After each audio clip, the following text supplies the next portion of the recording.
Sa isang malamig na gabi, ang batang si Sezon ay kinaladkad palabas ng kanilang ama at ikinulong sa isang lumang kubo dahil hindi nito matiis na makita siya, isang ama na nagsabing sana'y hindi na lang siya ipinanganak. Balak nitong iwan si Sezon doon nang magdamag sa gitna ng lamig. Makalipas ang ilang minuto, lumabas ang kanyang kapatid na si Jinta upang subukang palayain siya, ngunit laking gulat niya nang matuklasang wala na si Sezon sa loob ng kubo. Agad siyang nagpanik at tumakbo paikot sa buong nayon, desperadong hinahanap ang kanyang kapatid. Sa bandang huli, nakita niya si Sezon habang tinatawid ang isang tulay, tila ba papalayo sa kanilang nayon. Mabilis siyang lumapit at humingi ng tawad, puno ng pagsisisi, dahil hindi niya ito naprotektahan sa pagmamalupit ng kanilang ama, dahil alam niyang kung susuway siya, siya rin ay mapapahamak. Ipinanganak si Sezon na may kakaibang mata na tinatawag na Demon Eye, at dahil nasa panahong feudal Japan sila, agad siyang tinuring na isang cursed child, isang dalagang isinumpa at walang halaga sa lipunan. Alam niyang imposibleng mamuhay ng normal habang daladala niya ang ganitong klase ng mata, kaya sinabi niya kay Jinta na umuwi na lang at kalimutan siya. Sandaling tumigil si Jinta, nag-isip ng mabuti, at sa huli na pagtanto niyang mas mahalaga sa kanya ang kapatid kaysa sa kahit anong opinyon ng kanilang pamilya. Hinawakan niya ang kamay ni Sezon at nagyaya siyang tumakas. Magkasama silang tumakbo palayo sa dati nilang tahanan habang patuloy ang ulan, kaya unti-unting lumalamig ang paligid. Dahil wala silang masilungan, dinala ni Jinta si Sezon sa isang abandonadong gusali kung saan nagyakapan silang dalawa upang mainaitan ang isa't isa.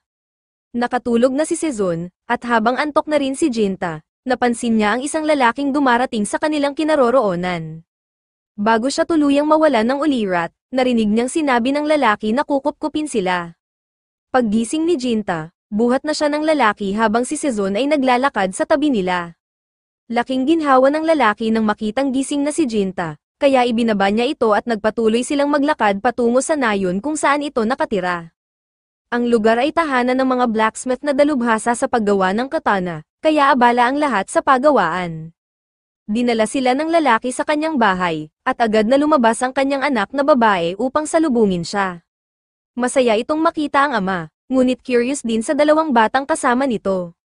Ipinakilala ng lalaki sina Jinta at Sezon bilang mga bagong makakasama nila sa bahay, at tinanong niya ang kanyang anak kung ayos lang ito sa kanya. Sa halip na magdalawang isip, natuwa ang bata at tuwang-tuwa sa ideya na magkakaroon siya ng bagong mga kaibigan. Lumapit siya kay Jinta at ipinakilala ang sarili bilang Shirayuki, at umaasang magiging magkaibigan silang tatlo mula ngayon. Kinagabihan, nahihirapan si Jinta na makatulog kaya tinanong siya ni Motoaro kung may bumabagabag sa kanya. Habang nililinis ni Motoaro ang kanyang espada, naitanong ni Jinta kung isa ba siyang samurai, ngunit nilinaw ni Motoaro na isa siyang sentinel, ang kanyang tungkulin ay protektahan ang mahahalagang tao at lugar. Kinabukasan, sina Jinta at Sezon ay sumama kina Shirayuki at Chido sa ilog.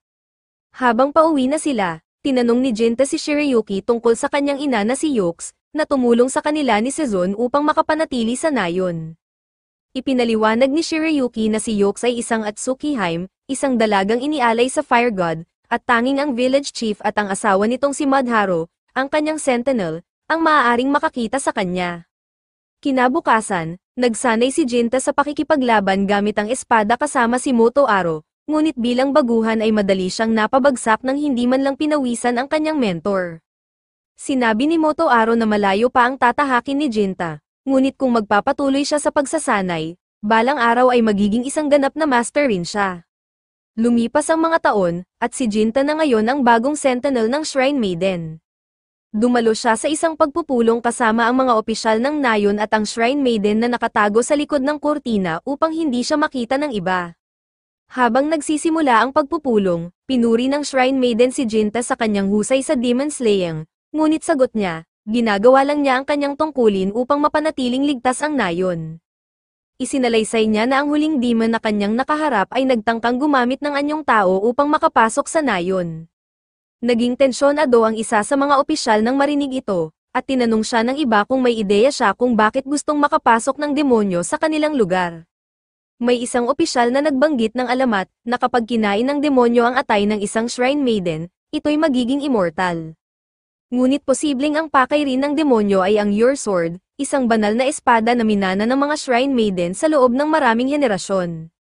Ayon sa isa pang opisyal, ang Your Blade ay nilikha ng isa sa pinakadakilang blacksmith sa kasaysayan, at may taglay itong mahiwagang kapangyarihan.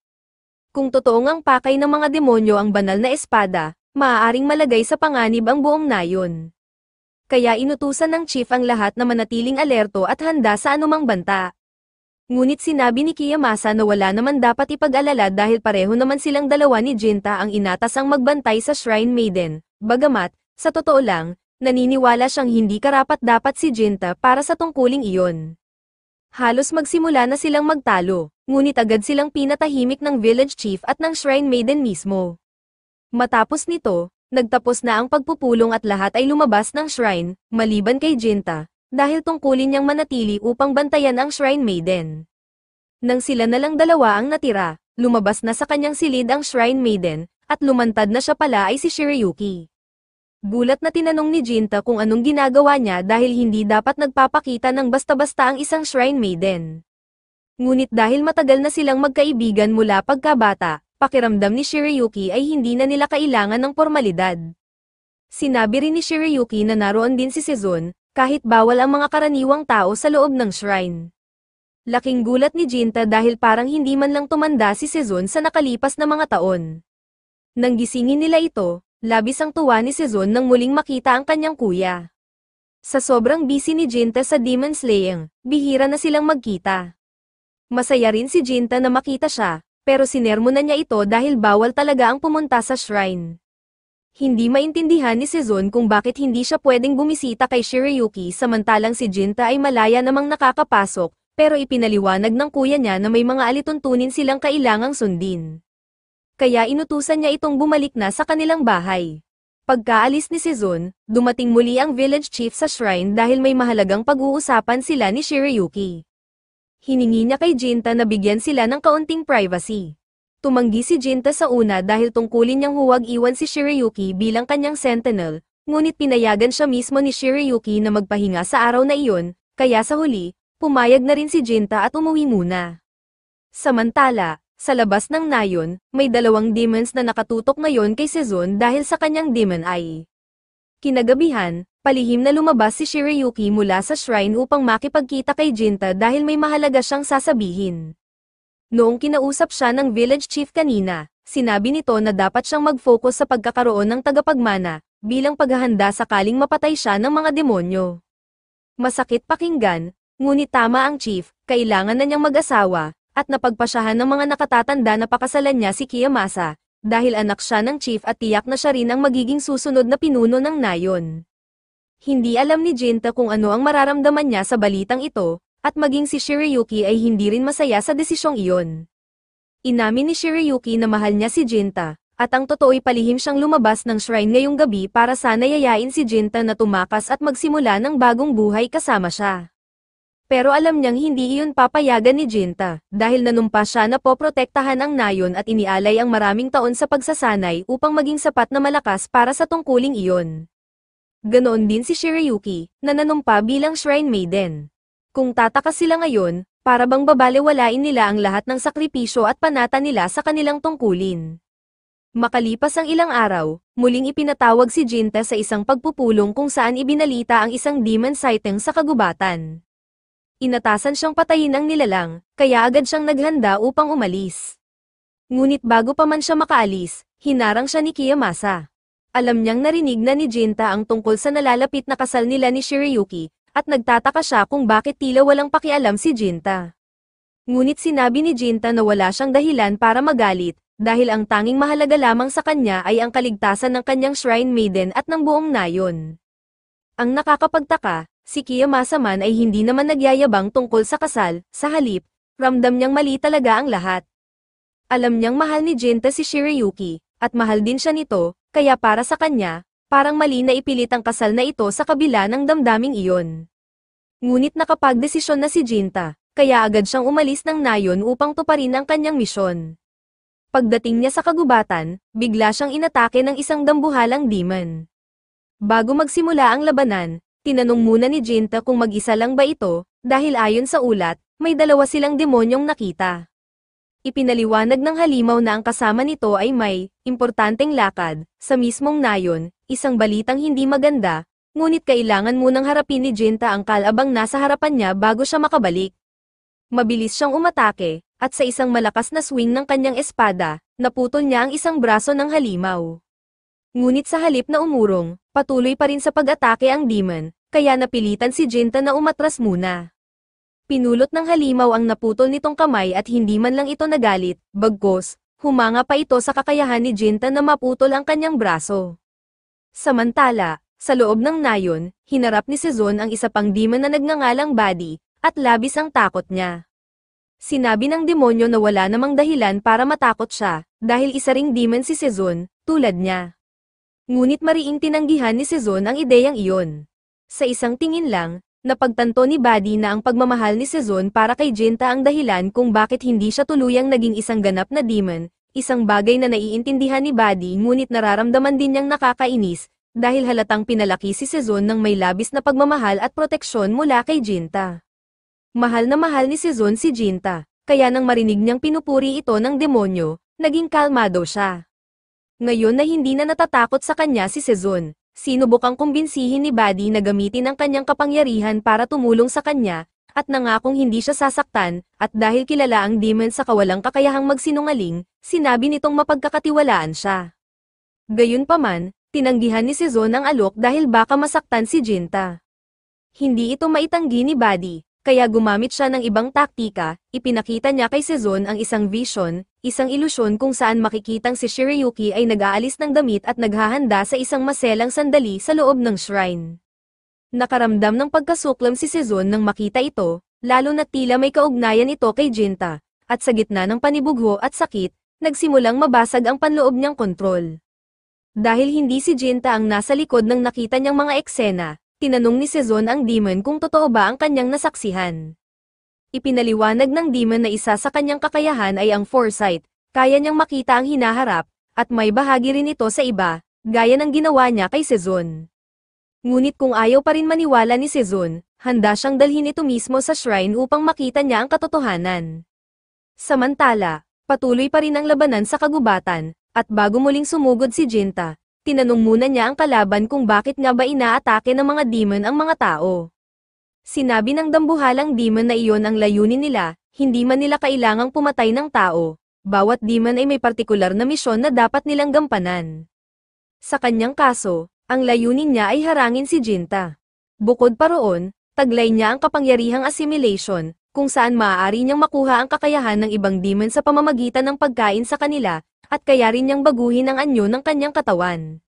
Dahil hindi na siya maaaring mag-aksaya ng oras, umatake na si Jinta ng buong lakas, hanggang tapusin na ang laban. Ngunit agad niyang nabali ang kanyang braso matapos suntukin ng demon, at nang subukan niyang hiwain ang leeg nito, agad ding nabasag ang espada gamit lamang ang matatalim nitong ngipin. Sa paningin ng karamihan, tila wala ng pag-asa si Jinta. Ngunit sa huling segundo, kinuha niya ang isang piraso ng kanyang nabasag na espada at itinaga ito sa puso ng demon bago pa ito makaganti. Sa huli, si Jinta ang nanaig, tinanggap ng demon ang kanyang pagkatalo at ngumiti pa nga, masaya siyang natupad na niya ang kanyang layunin. Inamin din niya na ang kasama niyang demon ay may kakayahang tumingin sa hinaharap, at base sa kanyang nakita, sa loob ng 170 taon ay may lilito na pinakamalakas na demon sa lahat, at matatagpuan ito sa mismong nayong ito, kaya sila dumating. Nang marinig ito, napagtanto ni Jinta na maaaring si Sezon ang tinutukoy. Ngunit bago pa siya makagalaw, biglang sinabi ni Bolt na may regalo siya kay Jinta bilang gantimpala sa pagkapanalo. Sa isang iglap, ang naputol na braso ni Bolt ay gumalaw, hinawakan ng ulo ni Jinta at piniga ito hanggang mawalan siya ng malay. Samantala, sa loob ng shrine, naroroon si Kiyomasa kasama si Shirayuki, at sinusubukang tuparin ang utos ng mga nakatatanda na magkaanak sila upang magkaroon ng tagapagmana ang shrine. Sa pagkakataong ito, wala si Jinta upang tumutol o pigilan ang mga nangyayari, isang bagay na lalong nagpapabigat sa damdamin ni Kiyomasa, dahil alam niyang parehong nagmamahalan sina Jinta at Shirayuki. Sa kabila ng kanyang posisyon, ramdam niyang mali ang lahat ng ito. Gayunpaman, bago pa man may mangyari, biglang sumabog ang mga kurtina at dumating ang Demon Girl, ipinapakita kay Sezon ang lahat ng nagaganap, at labis siyang nasaktan sa kanyang nasaksihan. Sa parehong sandali, nagkamalay si Jinta sa kagubatan at laking gulat niya nang makita na naibalik na ang kanyang nawalang braso. Wala na siyang oras para alamin kung paano iyon nangyari, ang mahalaga ay baka nasa panganib si Sezon, kaya agad siyang tumakbo pabalik sa nayon. Samantala, si Sezon ay gulong-gulo pa rin sa kanyang nakita, hindi niya matanggap ang imahe ni Jinta na tila umiibig kay Shirayuki. Pero kahit masakit, handa siyang tiisin iyon basta't masaya si Jinta. Sa katunayan, pinili niyang manatiling bata at hindi tumanda upang hindi maging hadlang sa relasyon ni Jinta at Shirayuki. Ngunit ngayong nalaman niyang si Shirayuki ay ipapakasal sa ibang lalaki, tuluyan nang nabasag ang kanyang damdamin. Dahil sa matinding pagkabigo, nawalan siya ng kontrol sa sarili at nagalit kay Shirayuki sa akal ang pinagtaksilan nito ang pagmamahal ni Jinta. Sa ilang mapanulsol na salita mula sa Demon Girl, nagpa siya si Sezon na patayin si Shirayuki. Biglang nagising ang kanyang demon power, pinuno ng maitim na usok ang buong silid, at nagbago siya sa isang adult form.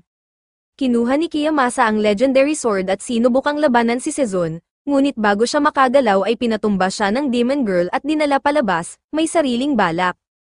Naiwan si Shirayuki na mag-isa sa loob ng shrine kasama si Sezon. Mabilis na dumating si Jinta at laking ginhawa niya nang makita si Shirayuki na buhay pa, tumakbo ito sa kanyang mga bisig, ngunit sa loob ng isang iglap ay naputol ang kanyang ulo, pinugutan ni Sezon. Napatigil sa gulat si Jinta at nakita si Sezon sa likuran niya, hawak ang ulo ni Shirayuki. Nang tanungin niya kung bakit niya ito ginawa, ipinaliwanag ni Sezon ang tungkol sa kasal ni Shirayuki kay Kiyomasa. Ngunit sagot ni Jinta, alam na niya iyon, at kahit hindi niya alam, hindi ito sapat na dahilan para pumatay. Doon niya napagtantong ang Sezon na kanyang minahal ay tuluyan nang nawala. Ngayong patay na si Shirayuki, ang natira na lamang sa kanya ay paghihiganti. Unti-unting sinanib ng demon arm ang kanyang katawan, at nagbago ang anyo ni Jinta, ngayon ay tinitingnan na niya si Sezon na may matinding puot. Hindi maintindihan ni Sezon kung bakit ganoon ang tingin sa kanya ni Jinta, gayong ang gusto lang naman niya ay ang kaligayahan nito. Akala niya, tulad ng iba, iiwan din siya ni Jinta, kaya't nagpasya siyang siya na ang mauuna, at sinaksak niya ito. Ngunit halos walang epekto ang saksak, at sinuntok siya ni Jinta ng buong lakas, at tinamaan siya sa katawan ng isang malakas na dagok na bomb-utes dito. Bagamat sugatan, nabuhay pa rin si Sezon, nang tinangka na siyang tapusin ni Jinta, tumalon ang Demon Girl at isinakripisyo ang sarili upang mailigtas si Sezon. Sinabi niyang tumakas na si Sezon habang may pagkakataon pa, habang papalayo, binalingan ni Sezon si Jinta at sinabi sa malamig na tinig na wala na siyang natitirang halaga sa mundong ito, kaya gaano man katagal, sisiguraduhin niyang wawasakin ang lahat, at sa huling araw, babalik siya upang patayin si Jinta para sa ginawa nitong pagtataksil.